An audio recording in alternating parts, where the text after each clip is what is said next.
DC Nation, what is up? We're back with another video, and today we're checking out the new comic books for the week of October 12th.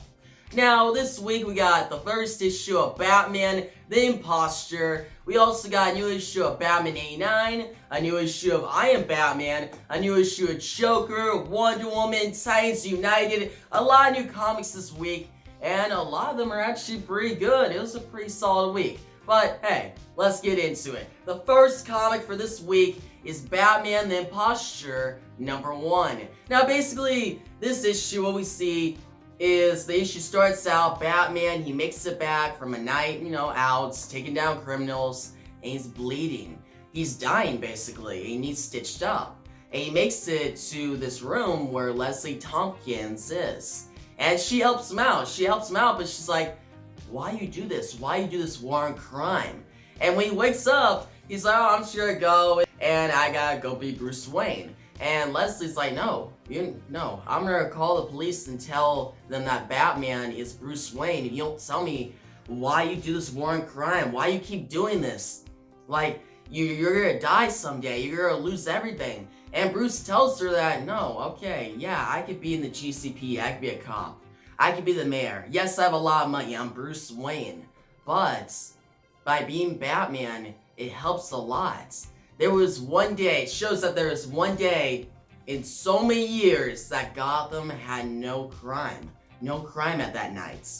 And Bruce tells Leslie, like, hey, that would not happen if I was on the GCPD or I was mayor. No, that happened because I'm Batman. And Leslie tells him, hey, okay, I'm fine with that. Keep doing your war on crime. But make sure you come at the end of your nights. When it's about to be morning, come here and talk to me so you can have a little light therapy. You can talk to me about this. And I can maybe help you out, point you in the right direction. And Batman agrees to that. And we see this Leslie Tompkins and Batman relationship, these interactions throughout the issue. And I just like Leslie Tompkins being involved here and seeing her outputs on Bruce's crusade, his whole war on crime. Now, another thing this issue is the big thing. Okay, there's a new Batman in Gotham City, an imposter. And this imposter is killing people, going against the Batman no-kill rule. And we see the cops are going against the Batman now because they're like, hey, he's killing people. He just killed 3 criminals on camera. And we follow this detective Blair Wong, and she's basically the other main character other than Bruce. Now Blair, she tries to find out why Batman would do this. Why would Batman start killing? There has to be a reason that Commissioner Gordon trusted this vigilante before Batman. So she's like, I'm gonna figure this out. So she investigates and puts herself in danger by meeting up with like Penguin, Mad Hatter, all these different villains. And then we also see her meet up with this one guy, Wesker, who I think is gonna be, he's a little sketchy. He'll be probably bigger as the story goes on. But while she's doing that, we got Bruce, he's investigating as well. And he's not investigating the Batman, he's investigating the imposter Batman. So they're both going in the same direction, and they meet up by the end of the issue because we see Blair Wong, she knocks on Bruce's door. And she, at the end of the issue, is this final splash image, and she introduces herself to Bruce, and she says to him, I'm here to talk about the Batman. And guys, this is very interesting. I really like it. It's going in a good direction. Detective Blair Wong, I already like her character. She has an interesting mindset. And for Bruce, I like how he's being written and his relationship with Leslie Tompkins. That back and forth, how she's this close to turning him in to the cops, but she's still giving him a chance. Now, to top all this issue off, we got the amazing arts of Andrea Sorrentino. Now, he does a great job, guys. How he does the details and like the action sequences. What about this? I found out about his artwork in the new 52 run of Green Arrow, and I really loved his artwork there. Because every time there'd be like fight sequences, you have like the color around, and then you have like a circle where like the person may got hit, and it'd be more black and white, so it really focuses on that damage. And this issue is the same thing. You'll have like that background, really cool double page spreads, just really cool arts. but also very good details. It's stuff like that that makes Andrea's artwork the best in the game. Like, this is some of the best artwork I've seen in a Batman comic ever. So yeah guys, this is a really good first issue. If you just want a good story, phenomenal artwork, a really interesting cliffhanger, then check this out. This is one of the best first issues to a DC Comics series in a while. I highly recommend it. Now guys, next we got I Am Batman #2. This issue starts out with Anarchy getting killed. Guys, Anarchy is dead. He gets killed by this boy who is working for this group called the Moral Authority. And the leader of this group is the Seer. In this issue, we see Jace Fox, the Batman, you know, the next Batman. He goes out to get some info, take down some criminals, and with the help of Vol, Vol is basically Jace's like oracle. So Vol helps him out, sends some info, and Jace eventually gets a couple of these groups that work for the Seer together in an alley. And all these groups that work for the Moral Authority, they are there because they think that the Seer is going to show up, their leader. But instead we see Jace show up. And guys, look at this. This issue starts out slow. And I was kind of worried. I was like, it's kind of boring. It's kind of a slog right now. But once this scene shows up, where all these criminals show up, they're all together, they're waiting for the Seer, and Jace shows up as Batman on a bat cycle, shows up, gets his sticks out, just beats them up. Guys, it is awesome. It got me hyped. The art by Steven Segovia is phenomenal. Now, I do have one complaint. I don't like that already in issue #2 we have a new artist. Like, why can't this series get just a consistent artist? Now, Steven Segovia, he fits the tone. His artwork fits the tone, same as the first issue, so it's not as bad here. But they continue down this route of having different artists each issue. I'm worried that maybe eventually we'll get artists that doesn't fit the tone and it will ruin the story. But for now, I liked it. The art was great, the writing in this issue was really good, and that final action sequence was just awesome. It just shows that Jace Fox Batman is going in a good direction. I'm really liking his character now, and I just like how his personality, how he fights, and just the uniqueness. Like guys, you don't see Batman holding his scrimmage sticks. Never. Like, you'll see that stuff. And then splash images of him coming on a bat cycle, taking down these criminals. Like, you don't see that much anymore. So I'm happy to see in this comic. So yeah, guys, if you liked issue #1, I highly recommend issue #2. But yeah, guys, next up on our list, we got Batman '89 #3.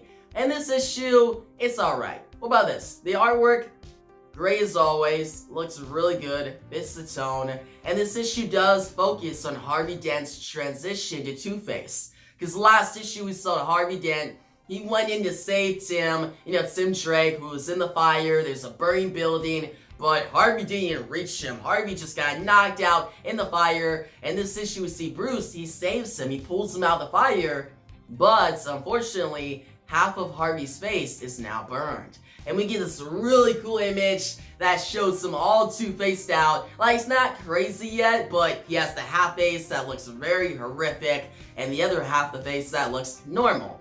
And as the issue goes on, it gets more trippy. You see his whole mindset of flipping the coin, really get emphasis on it. I like that. By the end of the issue, Harvey goes from fighting for the soul of Gotham to being like, to hell with it. Like, I don't care anymore. I'm just gonna do what I want. And I find that really exciting. I'm excited that now we're gonna get to Two-Face be unleashed next issue and Batman will be involved. And I hope that is the thing that'll kick this series into high gear, because right now, this series, it's been alright. It fits the tone of Batman '89, but it's just a bunch of setup. It's just been setup after setup after setup. Nothing huge, nothing exciting. But now things are fully set up. So I hope next issue is not a setup issue. If it is, I'll be disappointed. But for now, I'm gonna give the benefit of the doubt. Also, I forgot to mention there's a Batman Catwoman scene here that it's nice, but it doesn't amount to anything. It's more just like shoehorned in here. Like for me, I liked it. I like seeing Batman and Catwoman interact, but for the story, it kind of just filled some pages, that's it. But yeah guys, if you liked issues number 1, 2, then yeah, check out this issue, but don't expect this issue to be like that issue that kicks the story into high gear. Now guys, next up on our list, we got Joker number 8. In this issue of the Joker, we get more background on Lady Bane. Like guys, Lady Bane, I really start to like her character in this issue. Because at the beginning we see her like tear the arm off of the one girl Gordon was talking to last issue. Like, it's a very horrific story. Like, it gets you into the story. Then as the issue goes on, you see Lady Bane, she kidnaps Gordon, puts him on a boat, and they're going across the ocean. And you're like, where are they going? And we find out by the end of the issue that they're going to like an island where Joker is. We get an awesome splash image that shows that. And basically, Lady Bane and Gordon are going to team up. But throughout the issue though, Lady Bane explains her origin, how she was created by scientists, and she's basically supposed to be another Bane. Like, they're trying to create an army of Banes, but too bad, Lady Bane already took down that whole operation. She's the only one left, and now she's seeking vengeance. But she has a mission. Her mission is to kill the Joker, but the Joker actually didn't do anything to her, so she's having a problem with, okay, I need vengeance, but I don't have a vengeance towards Joker. So her whole solution is, okay, Gordon, he has the vengeance against Joker's because Joker did some horrible stuff to him. So what they're gonna do is Gordon, Lady Bane, team up. Gordon will get Joker, put him, capture him, and instead of pulling the trigger, Lady Bane will do that. And Lady Bane, she's not just gonna pull a trigger and shoot Joker like dead quick. No, she thought about it in her mind. Like, she actually goes through a whole sequence in this issue where she talks about how she had a dream of how she would kill the Joker. Just make it very painful and long. And guys, that whole sequence, I really like it because it shows the mindset of Lady Bane. But yeah guys, this whole issue, it's set up for like the conclusion to this entire first story of this run. And I like it. I'm more excited. This issue is way better than the last one. The last issue was boring, where this issue actually gets the ball rolling, and I'm more interested. As for the artwork, Julian March's artwork kind of weighs it down. Like, I'm not a big fan of his artwork. Like, there's a couple images in this book that are good, that I like, but most of it, I'm trying to get to the story, but the artwork is like preventing me from doing that. So that's a flaw. But overall, guys, this is a better issue. If you've been reading the series up to this point, I definitely check out this issue. Like, you made it through last issue and you're still going, why skip out on this issue? This is actually a better issue, one of the best issues in the series. But yeah, guys, next up on our list, we got Batman Urban Legends number 8. And in this comic, we got 4 stories. 4 stories that range from like 10 to 20 pages. And the first story in this comic is the Batwoman story. And this story I actually enjoyed. We see, basically there's a Batgirl who's killing people, imposter, you could say that. And Batwoman then meets up with Cassandra Cain and she's like, are you doing this? And Cassandra's like, no, I'm not doing that. But we need to figure out who's doing that. But I will say, guys, at that point when they meet up, we get an awesome action sequence of Batwoman and Cassandra Cain Batgirl up against all these magistrate drones. Like, guys, it's really epic. The artwork really elevates it, and I got hyped when I was reading it. But also what we see in this issue is this character, the Seer, or it's kind of like the anti-Oracle in a way, but it's the Seer, this digital villain who's causing problems, trying to take down Batwoman and ruin her whole dynamic with her sister, Alice. And we see Alice in this issue slowly become Red Alice as the comic ends. This is only a 2-part story, so next issue will be Alice versus Batwoman, and if you're a Batwoman fan, you know that Alice is her big antagonist, her big villain, her rival, if you will. So yeah, I like it. I'm not a huge Batwoman fan, but I do like this story. It's enjoyable, good artwork, and has a good end that gets me excited for the next parts. Now, the second story in this comic is Batman versus Professor Pig, basically.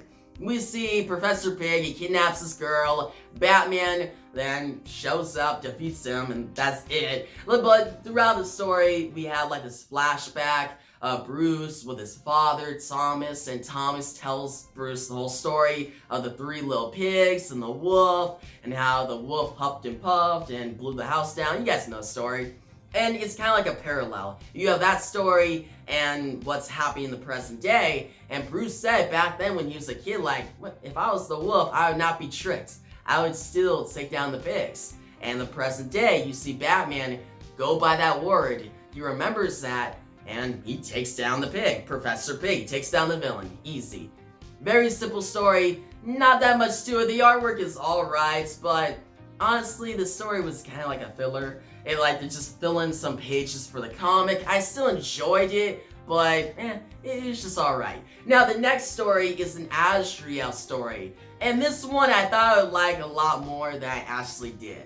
It was still good, alright? The artwork fits its own. It's actually really great artwork, but the story itself, you see Azrael go up against this one guy, Bullet Tooth or something like that. The villain has Bullet in his name, and this villain Bullet, he dies. And Azrael struggles with, oh, should I have saved more people? My whole thing is not to kill people, I'm trying to save more people. And he meets up with Batman, or more like Batman shows up to meet up with him. And Batman's like, I didn't know you're back in Gotham. And Azrael explains how he's in space, the Just Legacy. You guys know that whole story, that run. I actually really like the Just Legacy comic. That was super underrated. But still, he's back in Gotham, he's doing his thing, he's beating Azrael, he's in character, and by the end of the issue, we see that villain, Bullet something. I think it was Bullet Point or Bullet Tooth.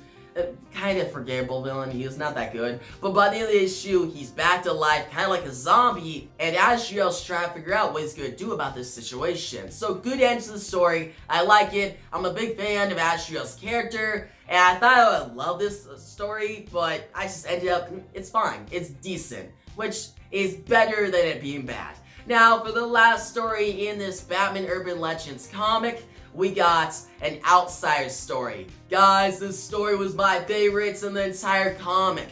It's basically a continuation from the Outsider story in future states. Now guys, keep in mind, most of these books in this comic are future state tie-ins in a way. Like, some are like loosely connected, others are more connected a lot. And this one, the Outsider story, is really connected.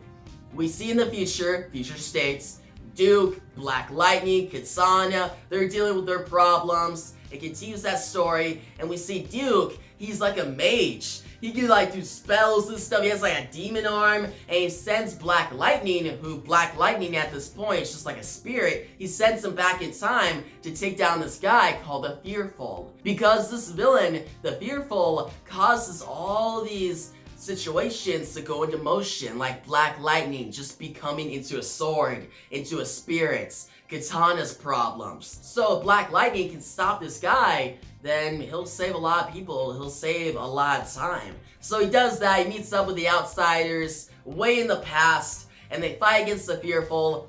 And the Fearful, his powers is, okay, if he touches you or he's near you, he hits you with a lot of fear toxin, causes you to go crazy. And we get this awesome splash image where the Outsiders fight against each other, but the reason they're fighting against each other, because each one of them sees another one of them as a villain, like an enemy. So how the artist of this story does a splash image, it's amazing. It got me hyped. So I was like, that's a really interesting way to do it. And I liked it. But then the issue ends on a great note.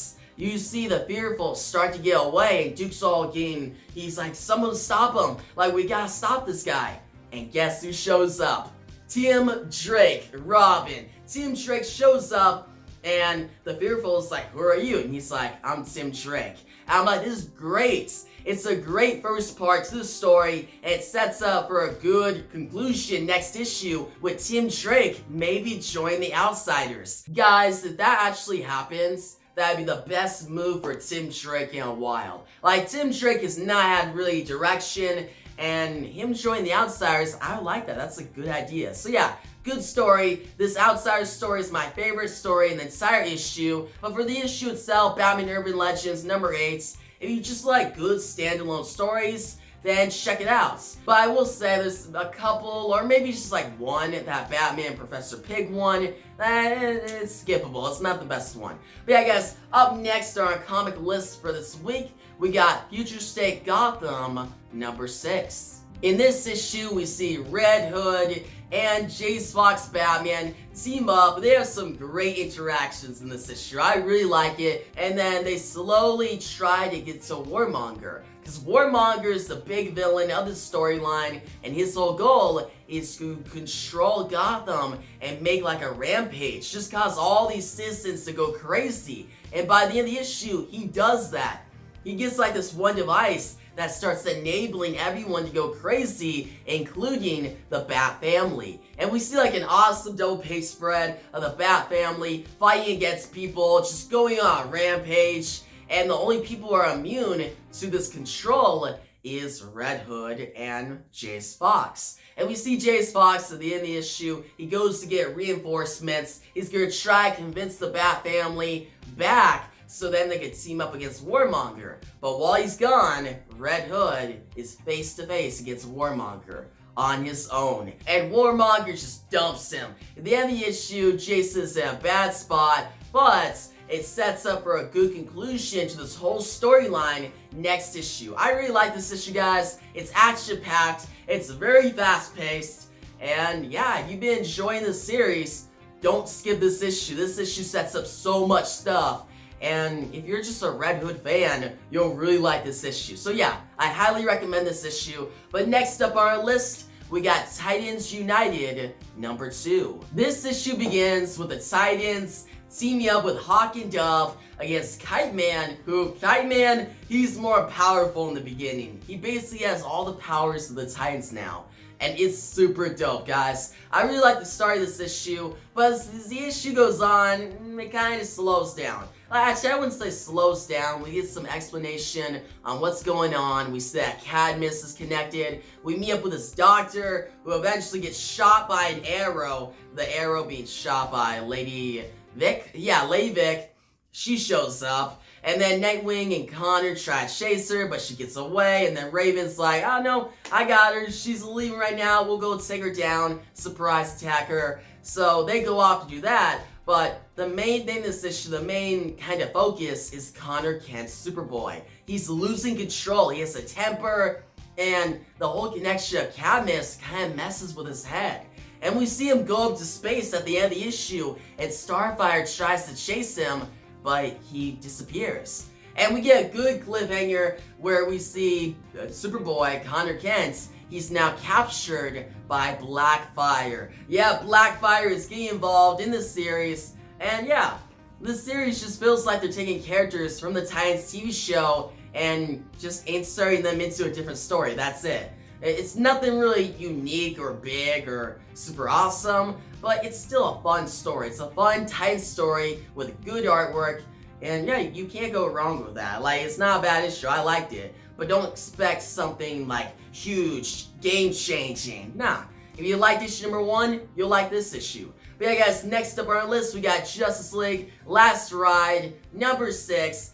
And guys, this issue is awesome. This series has just been getting better as it's gone on. Like, it started out kind of slow and kind of weak, but as it went on, it got more epic, more action-packed, and this issue we see an Owa Green Lantern Darkseid be unleashed. And we have like a couple twists in this issue. We see like Green Lantern, he's actually controlled by Darkseid, and that's how Darkseid gets free. Like, he gets free immediately, and then we see Darkseid, he makes the planet that the Justice League are currently on rebirth into New Apocalypse. And I really like that. That whole sequence where Darkseid is bringing Apocalypse back, and he's making green constructs parademons. It's super dope, and it just shows how powerful Darkseid can be as the Green Lantern. Like, that's such a unique idea, and it shows how creative that Chip Zdarsky can get. Other things in this issue, we got twists with Lobo, how he came to like make a deal with Darkseid, and by the end of the issue, Lobo's now teaming up with the Justice League against all these villains like Cyborg, Superman. Like, we get a whole big action sequence. And it got me hyped, guys. Seeing all these heroes fights, seeing Lobo involved, seeing Darkseid just unleashed. And then we get to that final image, that final page, where Wonder Woman is fighting against Darkseid and Grey Goodness. And then we see Martian Manhunter. He's back. Guys, beginning of the series, we saw Martian Manhunter. He died. He sacrificed himself. But now he's back. And we got one issue left of the series with Darkseid, all-powerful Green Lantern, and Martian Manhunter back. The Justice League fighting for their lives. It's going to be an epic conclusion. I already know it. Chips Darcy is going to bring it all together, and I'm excited. So yeah, guys, if you've been enjoying this series, don't miss out on this issue. This is by far the best issue in the entire series, for me at least. Like, I really enjoyed it. I highly recommend it. Now, next up on our list, we got Wonder Woman number 780, Wonder Woman Returns to Earth. And yeah, that's basically the issue. The artwork by Travis Moore is phenomenal in this issue. Just seeing Wonder Woman like smile as she makes it back to the Hall of Justice, and she reunites with Martian Manhunter, Batman, Superman, Black Canary. It was just so nice. Like, especially Black Canary's interaction with Wonder Woman. Like, that just gave me put a smile on my face. I was like, that's just so nice. It brings up your day. Like, say you're out just like, whatever type day, and you read this comic, it'll make you happy immediately. Just seeing Wonder Woman go around the world, meeting up with like Nubia, and then we see like Cassie, Donna, they're like, she's back. And we have like one page where Steve Trevor, he sees the newspaper, and he's like, yeah, like just screams like, yeah, like Wonder Woman's back. She's gonna change everything. Everybody thought she was dead, but no, she's back. We also got like a Justice League Dark tie-in, where we see Dr. Fate. He shows up and he's like, hey, Wonder Woman, we need your help in Atlantis. And you guys been reading that Justice League Dark story, it's been awesome, and I'm excited to see Wonder Woman get involved. But guys, the best thing in this issue is the sequence where basically Wonder Woman talks with her mother, Hippolyta, and Hippolyta's like, hey, don't go on any Justice League missions today. Take a rest day. Just rest for one day. And Wonder Woman's like, okay, I'll do that. So Diana, she goes out, she flies, and we see a sequence where she saves this boat. She lifts it up, and everybody, all the citizens are like, Wonder Woman, she's back. And we get some awesome images, some really cool splash images, and it's just epic. It shows you why Wonder Woman is one of the best female characters, or in my opinion, the best female superhero. It's just an awesome issue, guys. If you're a fan of Wonder Woman, or you just want a really good story and good setup for the next storyline, then check out this issue. I definitely recommend it for Wonder Woman fans. Now, the last comic book of this week, the last new comic book, we got Blue and Gold, number 3. This issue is just fun. If you've been reading this series, check out this issue. It's a fun issue. It continues the story. You see Booster Gold and Blue Beetle fight off against an alien princess that's trying to enslave Earth. And they kind of like send her off at the end of the issue, but they also set up for her return. And she's powerful. Like, they show how powerful she is in this issue, toward like the end a little bit. But the best thing in this series and this issue is Booster Gold and Blue Beetle's like interactions. Sometimes they're kind of sad, where Blue Beetle's like, I'm broke, like I can't afford this. But other times they're just really fun. Like, they're two bros just hanging out and trying to save the world. So yeah, guys, I really enjoyed this issue. It's a great issue. If you just like Booster Gold and Blue Beetle, I highly recommend it. But yeah, guys, that's gonna close out all the new comic books of this week. But guess what? We still got a back haul pull. The back haul pull for this week is gonna be Batman: The Dark Knight Returns. Yeah, guys, one of the best Batman stories of all time, written by Frank Miller, and we also got Klaus Janson and Lynn Varley involved. And this is actually the 30th anniversary edition. It's kind of like an essential edition, just keeping everything condensed, but it's really good, guys. I really like it. The artwork, this is probably some of the best artwork in a Frank Miller comic. Like, Frank Miller's comics usually has like artwork, not the best, but here it looks really good. It fits the tone. We get some really awesome images, And do I really have to mention the story? The story's phenomenal. It's one of the best stories, one of the best comic book stories of all time.